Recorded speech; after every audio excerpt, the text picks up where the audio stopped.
Assalamualaikum warahmatullahi wabarakatuh. Perkenalkan, nama saya Milda, program studi S2 Ilmu Pertanian di Universitas Andi Cema Palopo. Video ini saya akan memaparkan hasil review kritis dari 3 jurnal ilmiah yang membahas tentang pengelolaan limbah hasil pertanian, di mana di sini akan mencakup beberapa indikator. Yang pertama itu identitas artikel, tujuan dan metode penelitian, hasil, kelebihan dan kekurangan, serta relevansinya terhadap pertanian di Indonesia. Langsung saja kita ke pendahuluan identitas artikel. Artikel yang pertama yaitu Jurnal Industrial Crop and Production.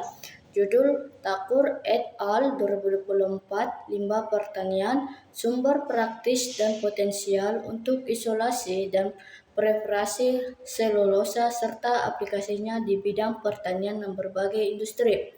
Artikel kedua, jurnal itu Jurnal Bakti Kita volume 5 nomor 2. Judul jurnalnya yaitu Kusumawati et al. 2024, Pengelolaan Limbah Pertanian Berbasis Teknologi Kompos sebagai Solusi Masalah Lingkungan di Desa Kelorarung, Lamongan.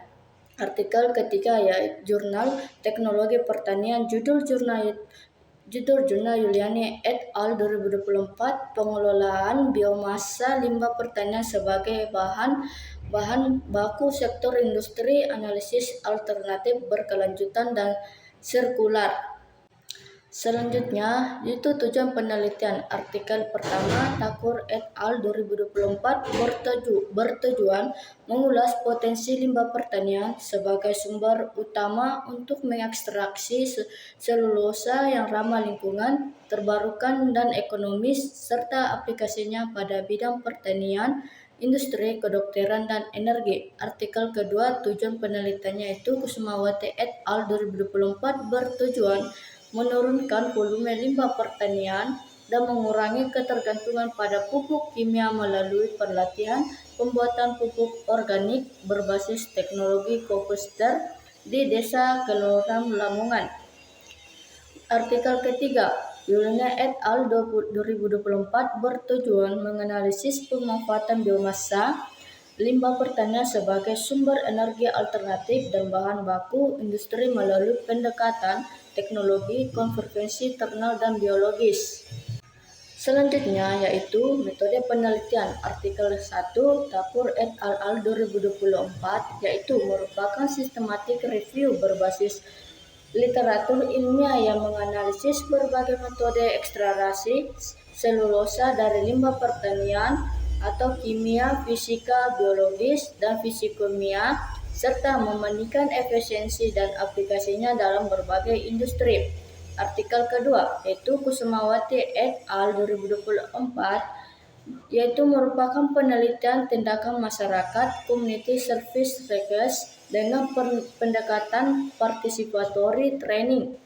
Tahapan pelaksanaan meliputi observasi, sosialisasi, pelatihan, pembuatan pupuk organik, penerapan teknologi komposter, dan evaluasi hasil peningkatan keterampilan petani. Selanjutnya itu artikel ketiga, Yuliani et al. 2024 menggunakan metode kajian teknologi dan eksperimental dengan pendekatan studi kasus pada berbagai jenis biomasa limbah seperti padi, jagung, kelapa sawit, serta meninjau efisiensi konversi energi dan komposisi kimia bahan baku. Selanjutnya, hasil penelitian. Artikel 1, Thakur et al. 2024 menunjukkan bahwa sekitar 32-65% limbah pertanian terdiri dari bahan lignoselulosa, menjadikannya sumber potensial untuk isolasi selulosa. Selulosa hasil ekstraksi dapat digunakan untuk pembuatan hidrogel, superabsorben, bioplastik, biofuel, dan bahan pengikat dalam pupuk lepas lambat. Penelitian ini menekankan peran selulosa dalam pengembangan pertanian berkelanjutan dan ekonomi sirkular. Artikel kedua, Kusumawati et al. 2024, penelitian ini berhasil meningkatkan pengetahuan dan keterampilan petani dalam mengelola limbah menjadi pupuk organik. Mitra mampu memproduksi pupuk padat dan cair menggunakan komposter, mengurangi limbah pertanian, serta menekankan penggunaan pupuk kimia. Respon peserta sangat positif dengan peningkatan signifikan dalam praktik pengelolaan limbah. Artikel ketiga yaitu Yuliani et al. 2024, pemanfaatan biomasa limbah pertanian dapat menghasilkan energi alternatif seperti briket, biogas, dan bioil. Selain itu, penelitian ini menunjukkan potensi biomasa dalam menghasilkan energi bersih dengan efisiensi konversi yang cukup tinggi dan nilai kalori yang stabil. Selanjutnya yaitu kelebihan dan kekurangan. Artikel 1 Thakur et al. 2024 memiliki kelebihan dan kekurangan. Kelebihannya itu ada 3. Yang pertama, analisis komprehensif dan global tentang potensi limbah pertanian. Yang kedua, mengintegrasikan data ilmiah multidisiplin. Yang ketiga, memberikan arah riset masa depan untuk biopolimer pertanian.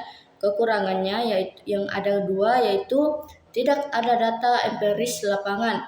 2. Fokus teoritis tanpa konteks lokal. Untuk artikel kedua yaitu Kusumawati et al. 2024 memiliki kelebihan dan kekurangan. Kelebihannya ada 3. Yang pertama, aplikasi langsung ke masyarakat pertanian.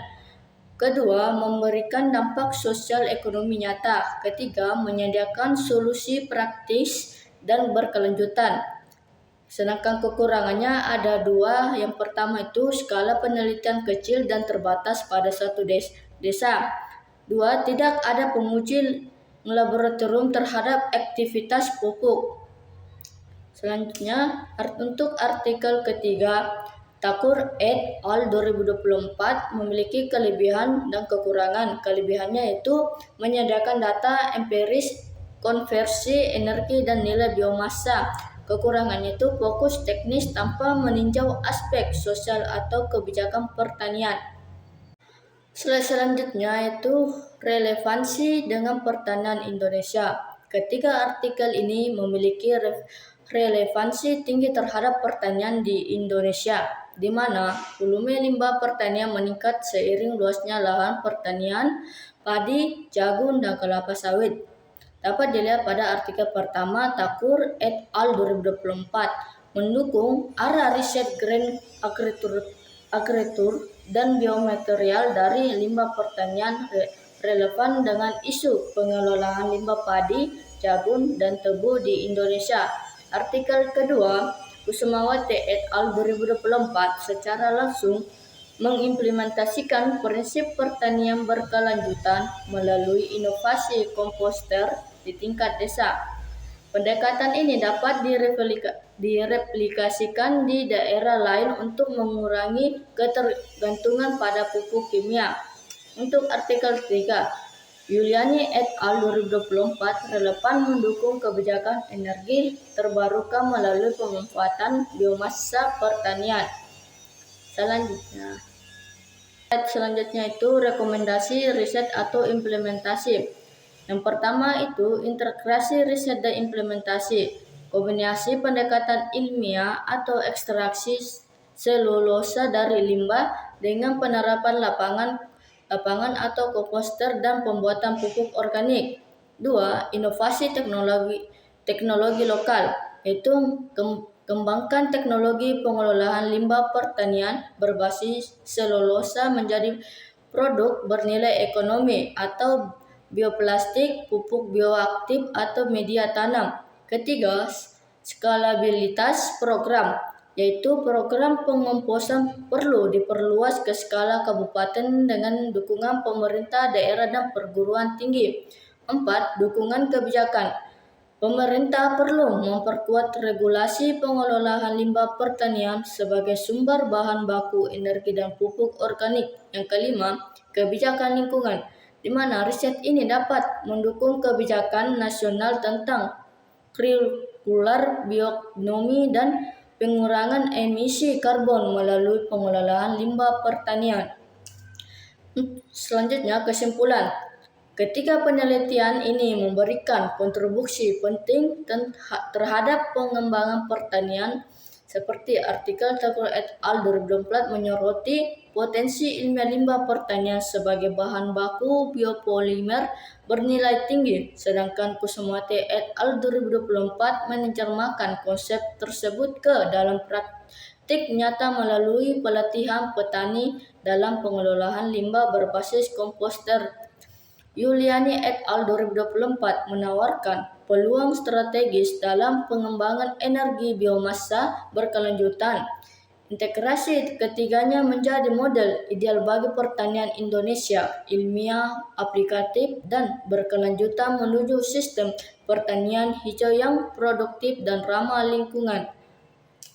Sekian dari saya, terima kasih. Wassalamualaikum warahmatullahi wabarakatuh.